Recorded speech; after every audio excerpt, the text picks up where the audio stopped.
വിശദമായ വാർത്തകളിലേക്ക്. മാതാവും സുഹൃത്തും ചേർന്ന് മലപ്പുറം തിരൂരിൽ 11 മാസം പ്രായമായ കുഞ്ഞിനെ കൊലപ്പെടുത്തിയ കേസിൽ മൃതദേഹാവശിഷ്ടം കണ്ടെടുത്തു. തൃശൂർ റെയിൽവേ സ്റ്റേഷന് പടിഞ്ഞാറ് വശത്തുള്ള ഓടയിൽ നിന്നാണ് ബാഗിൽ ഉപേക്ഷിച്ച നിലയിൽ മൃതദേഹ ഭാഗങ്ങൾ കണ്ടെത്തിയത്. 3 മാസം മുൻപാണ് തമിഴ്നാട് സ്വദേശിയായ യുവതിയും സുഹൃത്തും ചേർന്ന് കുഞ്ഞിനെ കൊലപ്പെടുത്തിയത്. തമിഴ്നാട് പോണ്ടിച്ചേരി കൂടല്ലൂർ സ്വദേശിനി ശ്രീപ്രിയ 3 മാസം മുൻപാണ് ഭർത്താവിനെ ഉപേക്ഷിച്ച് കാമുകനൊപ്പം പോയത്. ശ്രീപ്രിയയ്ക്ക് 11 മാസം പ്രായമായ കുട്ടിയുണ്ടായിരുന്നു. കുഞ്ഞിനെ അന്വേഷിച്ച് ഇന്ന് ഭർത്താവ് തിരൂരിലെത്തിയപ്പോഴാണ് കൊലപാതക വിവരം പുറത്തറിയുന്നത്. കുട്ടിയെക്കുറിച്ച് ചോദിച്ചപ്പോൾ പരസ്പര വിരുദ്ധമായ കാര്യങ്ങളാണ് ശ്രീപ്രിയ പറഞ്ഞത്. സംശയം തോന്നിയതോടെ പോലീസിനെ വിവരമറിയിച്ചു.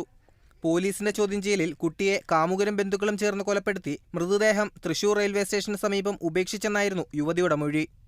തുടർന്ന് തിരൂരിൽ നിന്നുള്ള പോലീസ് സംഘം യുവതിയെ തൃശൂരിലെത്തിച്ച് നടത്തിയ പരിശോധനയിലാണ് മൃതദേഹാവശിഷ്ടങ്ങൾ കണ്ടെത്തിയത്.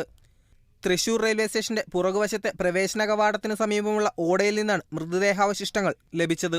കുട്ടിയെ തിരൂരിൽ വെച്ച് കൊലപ്പെടുത്തിയ ശേഷം ബാഗിലാക്കി ട്രെയിനിൽ തൃശൂരിലെത്തി ഉപേക്ഷിക്കുകയായിരുന്നു എന്നാണ് മൊഴി. മൃതദേഹം കുട്ടിയുടേതെന്ന് ഉറപ്പിക്കാൻ DNA ഉൾപ്പെടെയുള്ള പരിശോധനകൾ നടത്തും. Kerala vision news, Thrissur.